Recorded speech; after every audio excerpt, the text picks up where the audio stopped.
Hello बच्चों, कैसे हैं आप लोग? आई होप बहुत बढ़िया होंगे और जबरदस्त तैयारी चल रही होगी आपकी जवाहर नवोदय विद्यालय की।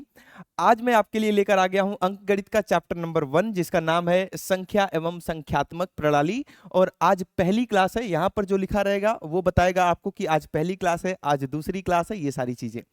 तो यहाँ से आप देखकर ये जान पाएंगे कि कितनी क्लास हो चुकी हैं, आज कौन से नंबर की क्लास चल रही है। आज जो हम संख्या एवं संख्यात्मक प्रणाली चैप्टर नंबर 1 अध्याय 1 में करने वाले हैं वो है संख्याओं के प्रमुख प्रकार। अब संख्याओं के बारे में आप बचपन से पढ़ते हुए आ रहे हैं, पहली क्लास से दूसरी क्लास से ही पढ़ते हुए आ रहे हैं संख्याओं के बारे में, है ना। स्टार्टिंग में हमें क्या सिखाई जाती है? गिनती सिखाई जाती है, काउंटिंग सिखाई जाती है। और वो कहाँ से स्टार्ट होती है? 1 से स्टार्ट होती है, 1 2 3 4 ऐसे करके। तो जो भी आपको बचपन में सिखाया गया था वो सभी कैसी संख्याएं थी? वो सभी थी आपकी प्राकृतिक संख्याएं। तो अलग अलग प्रकार की संख्याएं होती हैं, जैसे कि प्राकृतिक संख्याएं, पूर्ण संख्याएं, सम संख्याएं, विषम संख्याएं, भाज्य संख्याएं, अभाज्य संख्याएं। तो बहुत प्रकार की संख्याएं हैं जो आपके एग्जाम में यहाँ से एक क्वेश्चन डेफिनेटली पक्का पूछा ही जाता है। तो आज हम वो करने वाले हैं, जितने भी प्रकार की संख्याएं हैं वो। इसके अगली क्लास में इससे रिलेटेड आपको मैं प्रश्न कराऊंगा। आज बस थियरी थियरी करेंगे। आज बस ये देखेंगे कि कितनी प्रकार की संख्याएं हैं, उनको समझेंगे और उनकी परिभाषाएं देखेंगे। तो तैयार हो जाइए अपने कॉपी पेन के साथ, क्योंकि आपको भी मेरे साथ नोट्स बनाते हुए चलना है। बिना कॉपी पेन के कभी भी गणित की क्लास आप अटेम्प्ट नहीं करेंगे, या कोई भी क्लास आप बिना कॉपी पेन के अटेम्प्ट नहीं करेंगे। तो संख्याओं के प्रमुख प्रकार में सबसे पहले हम बात कर लेते हैं प्राकृतिक संख्या का, नेचुरल नंबर का। जैसा कि नाम से ही पता चल रहा है कि प्रकृति में आपके आसपास जो चीजें अवेलेबल हैं उनकी बातें हो रही हैं। जैसे आपके आसपास कोई चीज अवेलेबल होगी, जैसे अगर मैं पूछ लूं कि आपका जो ज्योमेट्री बॉक्स है जिसमें आप पेन पेंसिल वगैरह रखते हो, उसमें कितनी पेन्स हैं, कितनी पेन है, तो आप तुरंत खोलोगे, उसको काउंट करोगे। या तो उसमें एक भी पेन नहीं होगी, एक भी पेन नहीं है सर, तो कुछ नहीं है, ये नहीं बोलोगे कि जीरो। आप बोलोगे कोई पेन नहीं है, या तो उसमें एक पेन होगी, या तो दो पेन होगी, या तो तीन पेन होगी। तो जिसको भी आप काउंट कर सकते हो, गिन सकते हो, वो सभी संख्याएं क्या होती हैं? प्राकृतिक संख्याएं होती हैं। गांव की बात है, एक किसान है और उनके पास कुछ गायें हैं। अगर वो गाय को चराने जा रहे हैं, अगर मैंने पूछ लिया कि आपके पास कितनी गायें हैं, तो क्या बोलेंगे? काउंट करेंगे गाय को, या तो दो गाय होगी, या तो तीन गाय होगी, या तो चार गाय। मतलब कि आप जिस चीज को गिन सकते हैं उन्हीं को हम क्या बोलते हैं? प्राकृतिक संख्याएं। ये कहाँ से स्टार्ट होती हैं, कहाँ से शुरू होती हैं? तो ये एक से शुरू होती हैं, और कहाँ तक जाती हैं? तो ये अनंत तक जाती हैं। कहाँ तक जाएंगी ये? अनंत तक। तो अगर मैं आपसे ये क्वेश्चन पूछता हूं कि सबसे छोटी प्राकृतिक संख्या क्या है, सबसे छोटी, तो आप बोलोगे सर अभी तो आपने बताया कि एक से स्टार्ट होगा, एक से शुरू होगा, तो सबसे छोटी प्राकृतिक संख्या जो हो जाती है आपकी, वो क्या हो जाती है? 1 हो जाती है। अगर मैंने आपसे पूछ लिया सबसे बड़ी प्राकृतिक संख्या क्या है, तो ये तो पता ही नहीं चल रहा कि कहां तक जा रहा है, ये तो चलते चला जा रहा है, 1 2 3 4 चलता चला जा रहा है, कहां तक? अनंत तक। तो सबसे बड़ी प्राकृतिक संख्या हम ज्ञात नहीं कर सकते, हम पता नहीं कर सकते कि सबसे बड़ी प्राकृतिक संख्या क्या होगी। सबसे छोटी तो आपको पता है कि ये रही सर सबसे छोटी, सबसे स्मॉलेस्ट, लेकिन सबसे बड़ी आप ज्ञात नहीं कर सकते हैं। क्लियर है बातें ये? तो ये रहा प्राकृतिक संख्या। एक बार इसकी परिभाषा भी पढ़ लीजिए। एक से शुरू होकर गिनती में आने वाली सभी संख्याएं क्या होती हैं? प्राकृतिक संख्याएं होती हैं। इसके बाद हम बात करेंगे पूर्ण संख्या की। देखो, प्राकृतिक संख्या में कुछ ना कुछ कमी थी। क्या कमी थी सर? इसमें शून्य की कमी थी। इसमें क्या कमी थी? शून्य की कमी थी। और अगर मैंने इसको शून्य दे दिया तो ये पूरा हो गया, पूर्ण हो गया, तो इसका नाम क्या पड़ जाएगा? पूर्ण संख्या। मतलब आप सभी प्राकृतिक संख्याएं पहले लिख लो, सभी प्राकृतिक संख्याएं लिख लो जितना भी आपको पता है। ये चलती चली जाएगी कहां तक? अनंत तक। लेकिन ये पूर्ण नहीं है, इसमें कुछ ना कुछ कमी है। तो उस कमी को पूरा करेंगे जीरो लगा के, और जैसे ही आप जीरो लगाएंगे तो ये सभी संख्याएं क्या कहलाएंगी? पूर्ण संख्याएं। ये सभी संख्याएं क्या कहलाएंगी? पूर्ण संख्याएं। अब मेरा एक प्रश्न है आपसे, जरा ध्यान से सुनना इसको और उत्तर देने की कोशिश करेंगे आप। मैंने बोला कि जितनी भी प्राकृतिक संख्याएं हैं वो सभी की सभी पूर्ण संख्याएं होती हैं। तो क्या जितनी भी प्राकृतिक संख्याएं हैं वो सबकी सब इसमें आ रही हैं क्या? पूर्ण संख्या में? ये ऊपर जितनी प्राकृतिक संख्या आपको दिख रही है, क्या ये सभी की सभी पूर्ण संख्याओं में आ रही हैं? तो आप बोलोगे हाँ सर बिल्कुल आ रही हैं। ये एक से स्टार्ट होके अनंत तक जाती हैं और यहां भी एक से लेके अनंत तक की सारी संख्याएं हैं। तो जितनी भी प्राकृतिक संख्याएं होती हैं वो सभी की सभी क्या होती हैं? पूर्ण संख्याएं होती हैं। ये बात क्लियर है, एग्जाम के लिए इंपॉर्टेंट है। और दूसरी बात इसका उल्टा, कि जितनी भी पूर्ण संख्याएं होती हैं वो प्राकृतिक संख्याएं होती हैं, तो ये बात गलत है। क्यों? क्योंकि जीरो एक पूर्ण संख्या है लेकिन जीरो प्राकृतिक संख्या नहीं है। समझ गए दो बातें? अपनी कॉपी में नोट डाल के लिख दो कि जितनी भी प्राकृतिक संख्याएं हैं सबकी सब पूर्ण संख्याएं हैं, लेकिन जितनी पूर्ण संख्याएं हैं सबकी सब प्राकृतिक संख्याएं नहीं है। अगर जीरो को छोड़ दिया जाए तो पूर्ण संख्याएं भी प्राकृतिक संख्याएं हो जाएंगी, लेकिन जीरो एक पूर्ण संख्या तो है, जीरो एक पूर्ण संख्या तो है, लेकिन जीरो एक प्राकृतिक संख्या नहीं है। जीरो एक प्राकृतिक संख्या नहीं है। ये बात क्लियर है? ठीक है, तो एक बार इसकी भी परिभाषा पढ़ेंगे आप। इसको इंग्लिश में हम होल नंबर्स बोलते हैं। प्राकृतिक संख्याओं में अगर शून्य को सम्मिलित कर दिया जाए, मिला दिया जाए, तो जो संख्याएं प्राप्त होती हैं वो क्या होती हैं? वो आपकी हो जाती हैं पूर्ण संख्याएं। क्लियर है बातें? आगे बढ़ें। स्क्रीनशॉट लेते रहेंगे, अपना नोट्स बाद में भी बना सकते हैं आप अगर पूरा नहीं लिख पा रहे हैं तो, लेकिन नोट्स जरूर बनाना है जिससे कि एग्जाम के जस्ट पहले आपके पास समय कम हो और आप एक बेहतरीन रिवीजन कर सके। बात करेंगे तीसरे की, जो है पूर्णांक संख्याएं, इंटीजर्स। तो देखो पूर्णांक क्या होते हैं। नंबर लाइन संख्या रेखा बनाया है कभी? हाँ सर बनाया तो है, बनाया है, खूब बनाया है। अब देखो पूर्णांक को हम तीन भागों में बांटेंगे। वैसे तो आपने दो भाग ही सुना है, एक ऋणात्मक पूर्णांक होता है जिसको हम नेगेटिव इंटीजर्स बोलते हैं, और एक होता है धनात्मक पूर्णांक जिसको हम पॉजिटिव इंटीजर बोलते हैं। एक ऋणात्मक पूर्णांक और एक धनात्मक पूर्णांक। ऋणात्मक में क्या क्या चीजें आ जाएंगी? -1, -2, -3, और ये चलता चला जाएगा अनंत तक। -1, -2, -3, -4, -5, -6 चलता चला जाएगा। ऐसे ही धनात्मक में अगर हम बात करें तो 1, 2, 3, 4 और ये चलता चला जाएगा, 5, 6, 7, 8, 9, 10 चलता चला जाएगा। बच कौन गया? सर जीरो की तो बात नहीं किया आपने। जीरो की तो बात नहीं किया तो बीच में आ जाएगा कौन? जीरो आ जाएगा, शून्य आ जाएगा। अब शून्य के बारे में एक बात याद रखेंगे आप कि शून्य न तो धनात्मक होता है, न तो धनात्मक पूर्णांक है, न तो धनात्मक पूर्णांक है, ना ही ऋणात्मक पूर्णांक है, ना ही ऋणात्मक पूर्णांक है। तो शून्य ना ही धनात्मक है और ना ही ऋणात्मक है, नीदर पॉजिटिव नॉर नेगेटिव। आ रही बात समझ में? ना तो धनात्मक है ना तो ऋणात्मक है। ये ऋणात्मक पूर्णांक हो गए, ये धनात्मक पूर्णांक हो गए, और जो बेचारा शून्य बच गया बीच में वो ना तो धनात्मक होगा ना ही ऋणात्मक होगा। तो आ जाओ इसकी परिभाषा पढ़ते हैं एक बार। प्राकृतिक संख्याओं में शून्य तथा ऋणात्मक संख्याओं को भी सम्मिलित कर दिया जाए तो क्या बन जाते हैं? पूर्णांक बन जाते हैं। देखो यहां से यहां तक तो प्राकृतिक संख्याएं हैं, ये सारी की सारी क्या है? प्राकृतिक संख्याएं। 1, 2, 3, 4, 5 चलता चला जाएगा। इसमें अगर आपने शून्य को ऐड कर दिया और इन सभी ऋणात्मक पूर्णांकों को ऐड कर दिया तो ये सब के सब मिलके क्या बन जाते हैं? पूर्णांक बन जाते हैं। तो आई होप कि आपको ये चीज क्लियर होगी। एक बार इसका स्क्रीनशॉट लेंगे पहले और बात करेंगे अपने फोर्थ पॉइंट की जिसका नाम है सम संख्याएं। फोर्थ पार्ट में इवन नंबर्स की बात करेंगे, सम संख्याओं की बात करेंगे, तो ये सब कुछ मैं हटा देता हूं और अब बात कर लेते हैं हम फोर्थ पॉइंट की, सम संख्याओं के बारे में बात कर लेते हैं।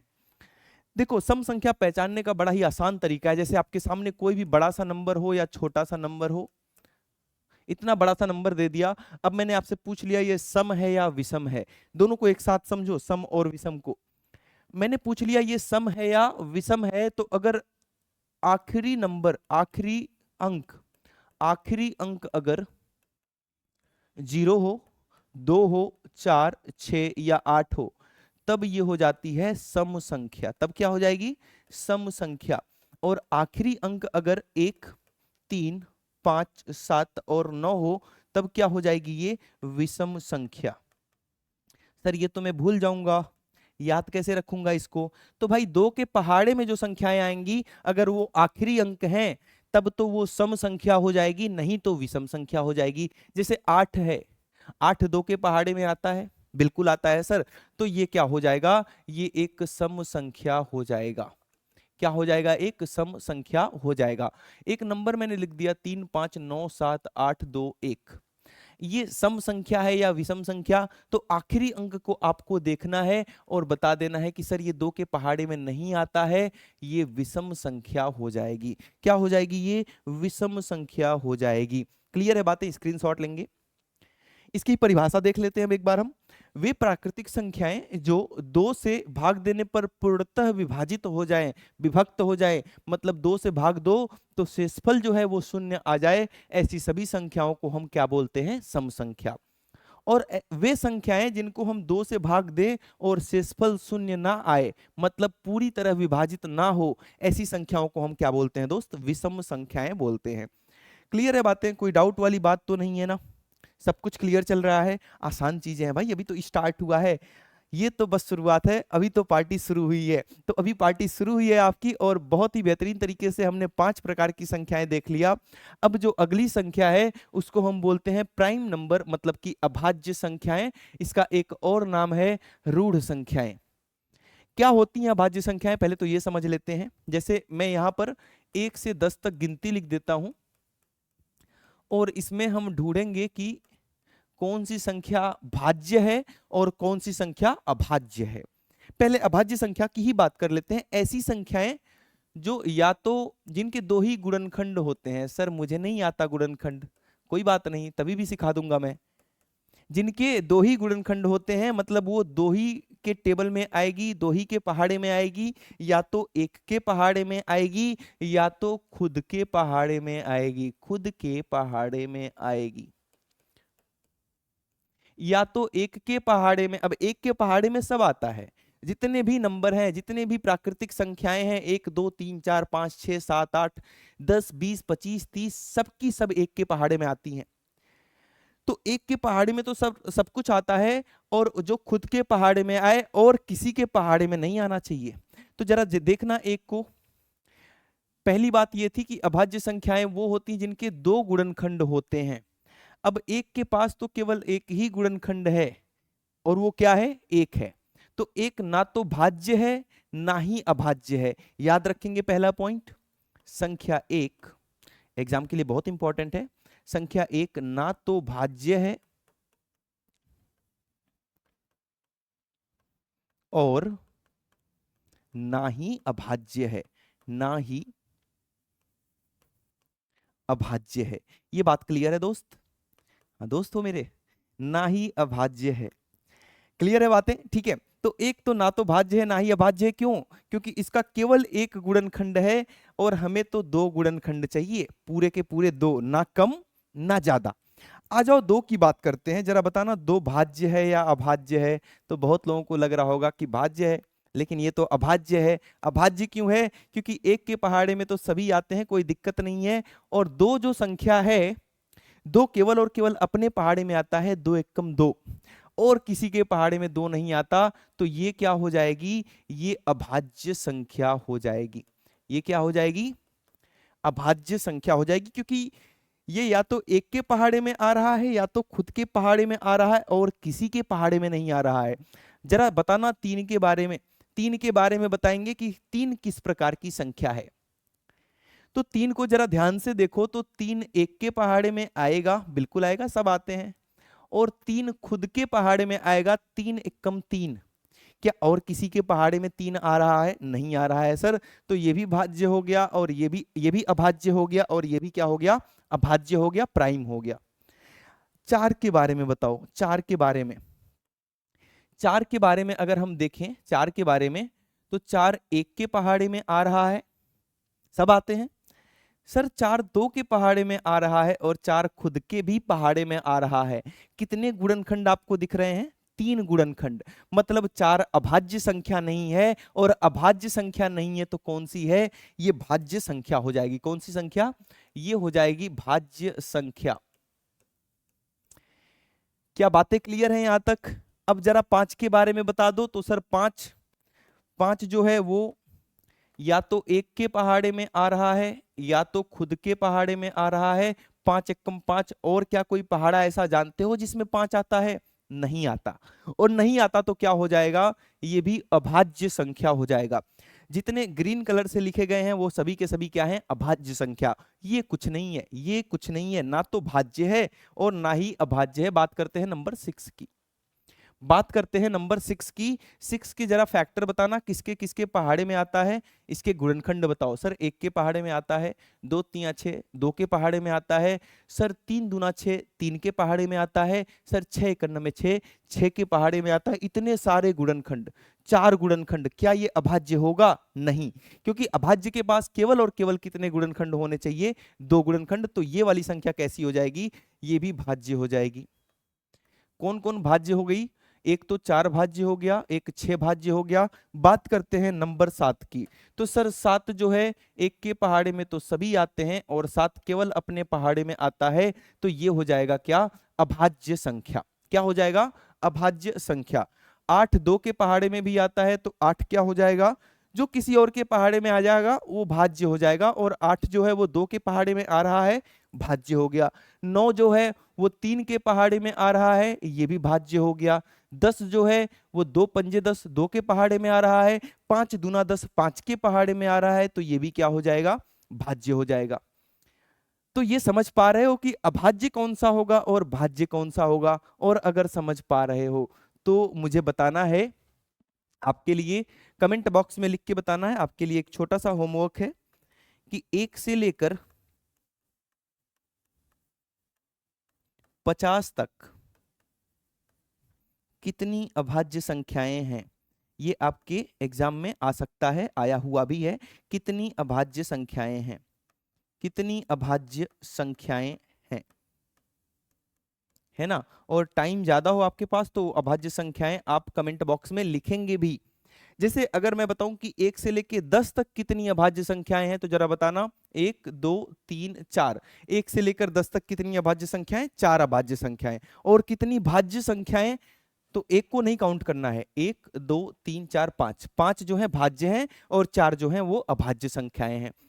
तो नोट डाल के पहले पॉइंट आपको लिखना था, संख्या 1 ना तो भाज्य है और ना ही अभाज्य है। दूसरा पॉइंट क्या है, सबसे छोटी अभाज्य संख्या। सबसे छोटी अभाज्य संख्या कौन सी है, बताओ मुझे। सबसे छोटी अभाज्य संख्या, कौन कौन एक बोल रहा है, वहीं आके पिटाई करूंगा। सबसे छोटी अभाज्य संख्या क्या हो जाएगी, 2 हो जाएगी। आपने देखा 1 ना तो भाज्य है ना तो अभाज्य है, तो 2 सबसे छोटी अभाज्य संख्या। और 2 ही एक ऐसी संख्या है, 2 ही एक ऐसी अभाज्य संख्या है जो सम है, जो 2 के पहाड़े में 2 से डिविजिबल है, 2 से पूर्णतः विभाजित होती है। और जितनी भी आपको अभाज्य संख्याएं मिलेंगी कोई भी, वो सबकी सब क्या होंगी, विषम होंगी। तो 2 इकलौती एकमात्र अभाज्य सम संख्या है। तो अगर आपसे पूछ लिया कि इकलौती सम अभाज्य संख्या कौन है, तो वो क्या है, 2 है। बाकी जितनी भी अभाज्य संख्याएं हैं वो सबकी सब क्या है, विषम है। तो ये बातें भी लिखेंगे। इकलौती अभाज्य सम संख्या या सबसे छोटी अभाज्य सम संख्या वो क्या हो जाएगी, 2 हो जाएगी। और अगर आपसे मैंने पूछ लिया कि सबसे छोटी अभाज्य विषम संख्या कौन सी हो जाएगी, सबसे छोटी अभाज्य विषम संख्या, तो वो हो जाएगी 3। खुद से लिखते रहेंगे अपनी कॉपी में, सबसे छोटी अभाज्य विषम संख्या 3। अब क्वेश्चन थोड़ा सा बदल रहा हूं मैं, समझना। सबसे छोटी भाज्य, भाज्य सबसे छोटी भाज्य संख्या, तो सबसे छोटी भाज्य संख्या ये रही सर 4। अब बताना मुझे सबसे छोटी भाज्य सम संख्या, वो भी सर 4 हो जाएगी। 4 सबसे छोटी भी है और सम भी है, तो सबसे छोटी भाज्य संख्या भी 4 है और सबसे छोटी भाज्य सम संख्या भी क्या है, 4 है। लेकिन सबसे छोटी भाज्य विषम संख्या कौन सी हो जाएगी, सबसे छोटी भाज्य विषम संख्या। तो आपने देखा ये भी सम है, ये भी, ये 9 होगा ना, यहाँ पे 3 लिख दिया मैंने गलती से। ये देखो ये भी सम है, ये भी सम है, ये भी सम है, लेकिन 9 क्या है, 9 जो है वो सबसे छोटी भाज्य विषम संख्या है। तो ये सब आप पॉइंट लगा के खुद से लिख लेंगे। बढ़ेंगे आगे, और जब भी आप नहीं लिख पाए तो आप वीडियो को पॉज कर लेंगे, पहले जितने भी पॉइंट्स बताए हो अपनी कॉपी में लिख लेंगे, उसके बाद आप आगे बढ़ेंगे। क्लियर है बातें, ठीक है। तो प्ले कर लो, अब तो लिख चुके होगे। बात करेंगे हम अपने नेक्स्ट टॉपिक की, जिसको हम बोलते हैं जुड़वा अभाज्य संख्याएं, prime twins numbers, prime twins numbers. तो देखो अभाज्य संख्या तो पता चल गई। अब प्राइम ट्विंस क्या होता है, जुड़वा कौन से होती हैं अभाज्य संख्याएं, ऐसी अभाज्य संख्याएं, ऐसी दो अभाज्य संख्याएं जिनका अंतर जो हो वो क्या हो, 2 हो। जैसे 3 और 5, 3 भी अभाज्य है, 5 भी अभाज्य है, और दोनों का अंतर कितना है, 5 माइनस 3, 5 में से 3 को घटा दो तो कितना आ रहा है, 2 आ रहा है। तो ऐसी संख्याओं का युग्म, ऐसी संख्याओं का जोड़ा जो अभाज्य हो और जिनका अंतर 2 हो, ऐसी संख्याओं को हम क्या बोलते हैं, जुड़वा अभाज्य संख्याएं। जैसे ऐसा भी सोच सकते हो कि जिनके बीच में एक भाज्य संख्या हो, और जो मैंने बताया वो भी सही है ना। तो जो मैंने बताया वो ज्यादा सही लग रहा है मुझे, कि अंतर 2 हो, अंतर अगर 2 हो। जैसे मैं आपसे पूछूं अगर कि 7 और 11 क्या ये जुड़वा अभाज्य संख्याएं हैं, आप बोलोगे नहीं है सर, नहीं है, क्योंकि इनका अंतर कितना है, इनका अंतर 4 है, और अंतर कितना आना चाहिए, 2 आना चाहिए। क्लियर है बातें, कोई दिक्कत वाली बात नहीं है, ठीक है।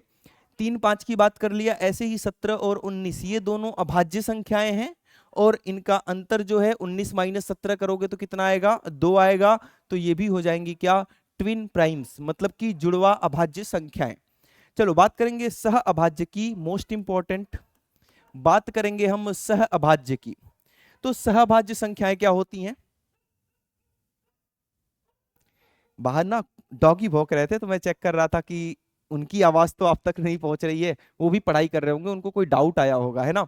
यहाँ देखो सह अभाज्य संख्याएं क्या होती हैं, किस प्रकार की संख्या को हम सह अभाज्य बोलेंगे, तो ध्यान देना। अब अभाज्य सुन के आपके मन में एक चीज आती है कि इसमें केवल और केवल अभाज्य संख्याएं आ सकती हैं, नहीं ऐसा नहीं है, वो इसमें था, इसमें दोनों संख्याएं अभाज्य होनी चाहिए और दोनों का अंतर कितना होना चाहिए, 2 होना चाहिए। लेकिन सह अभाज्य में जैसे मैंने लिख दिया 8 9, 8 तो भाज्य है, 9 भी भाज्य है, लेकिन ये दोनों साथ साथ में क्या है, सह अभाज्य। सर हमें कैसे पता चलेगा कि सह अभाज्य संख्या किसे कहते हैं, बड़ा ही आसान तरीका बता देता हूं। ऐसी संख्याएं जो एक साथ किसी के पहाड़े में ना आए, एक साथ, जैसे कि 8 जो है वो 2 के पहाड़े में आ रहा है, लेकिन 9 2 के पहाड़े में नहीं आ रहा। सर 9 9 3 के पहाड़े में आ रहा है, लेकिन 2 के पहाड़े में आ रहा है क्या, नहीं आ रहा। तो ये दोनों केवल और केवल एक के पहाड़े में आएंगे और किसी के पहाड़े में एक साथ नहीं आएंगे। एक के पहाड़े में तो सब आते हैं, एक के पहाड़े में सब आते हैं। तो ऐसी संख्याओं का युग्म जो केवल और केवल एक के पहाड़े में एक साथ आए और किसी के पहाड़े में ना आए, ऐसी संख्याओं को हम क्या बोलते हैं, सह अभाज्य। ये तो आसान बता दिया मैंने। अब मुझे बताना जरा, 2 और 6 क्या ये सह अभाज्य हैं, तो आप बोलोगे सर एक के पहाड़े में तो आएंगे, ठीक है, लेकिन ये दोनों 2 के पहाड़े में भी आ रहे हैं, 2 एक नम 2, 2 तिया 6, तो ये 2 के पहाड़े में भी आ रहे हैं, तो ये तो नहीं होगा। अब इसको दूसरी भाषा में हम कैसे समझेंगे, जो यहां पर लिखा होगा कि इन दोनों संख्याओं का जो उभयनिष्ठ गुणनखंड हो वो केवल और केवल क्या हो, 1 हो। अब यहां पर 1 के साथ साथ क्या आ गया, 2 भी आ गया। तो दोनों मेथड से मैंने समझा दिया। एक और बताना मुझे, मैंने आपको दे दिया 6 और 9,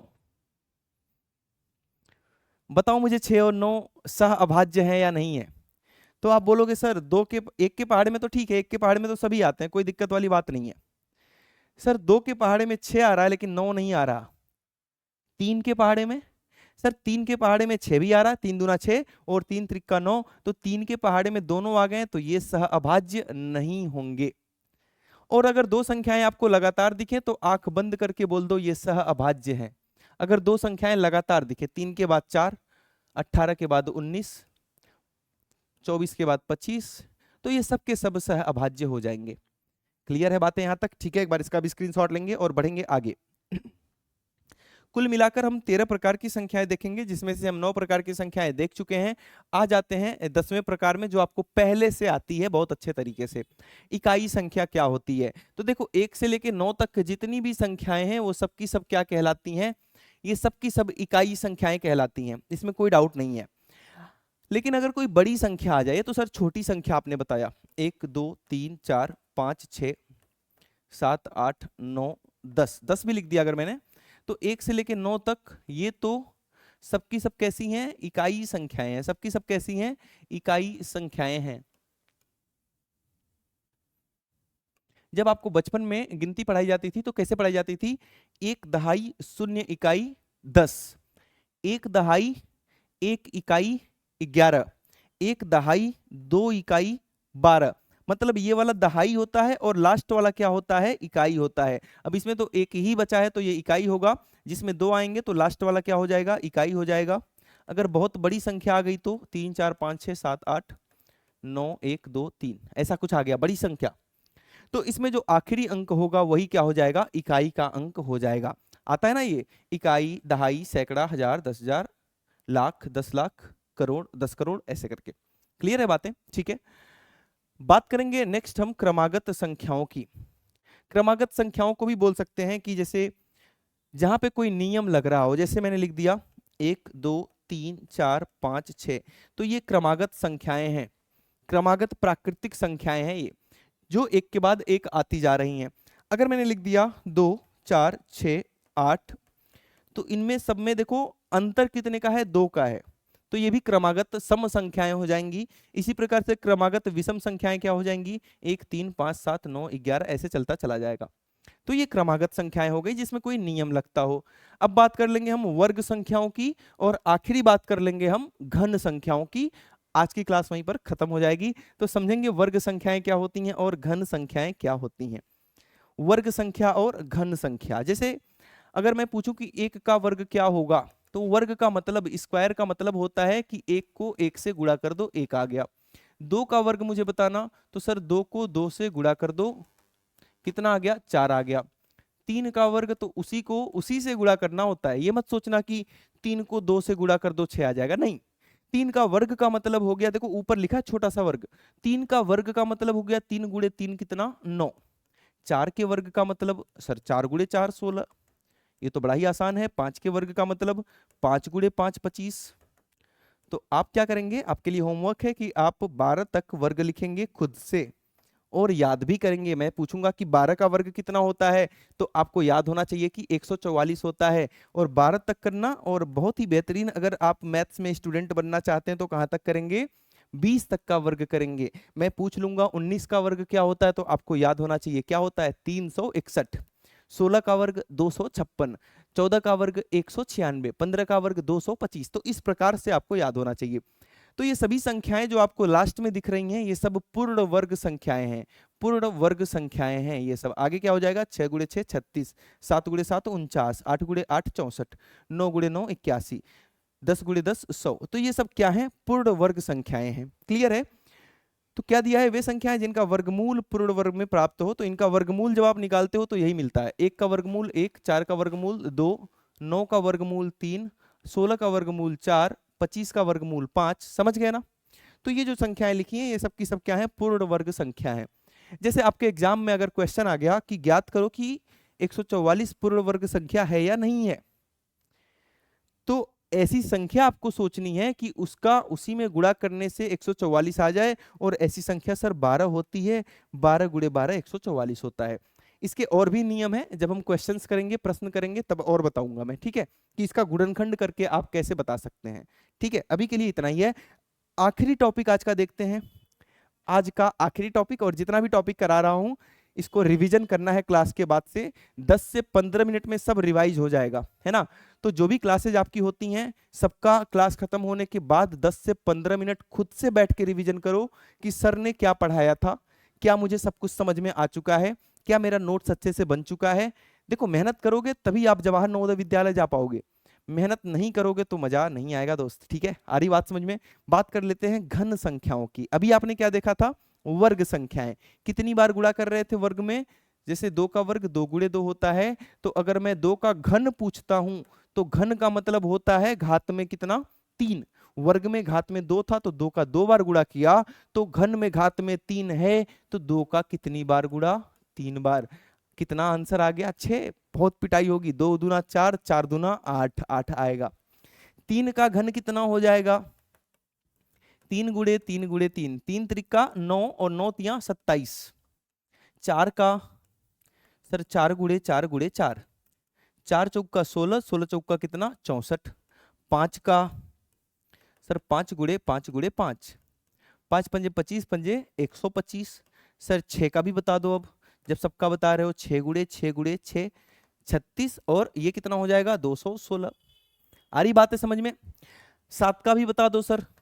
चलो 7 का भी लिख लो। 7 × 7 × 7 49 और 7 9 63 और 7 चौक 28 343। आ रही बात समझ में? तो ऐसे ही आप 10 तक या 11 12 तक लिख लेना, 11 तक लिख लेना। चलो 11 तक आप खुद से लिख के कमेंट बॉक्स में बताएंगे कि सर ये जो भी मैं चीजें बता रहा हूं कमेंट बॉक्स में जरूर लिखना है आपको। तो ये आज की देखो यहाँ पे 8 27 64 125, तो जो भी आ रहा है 8 27 64 125 216 343, ये सब की सब क्या है? ये सब की सब आपकी घन संख्याएं हैं। घन संख्याएं या पूर्ण घन संख्याएं भी बोल सकते हैं इसको।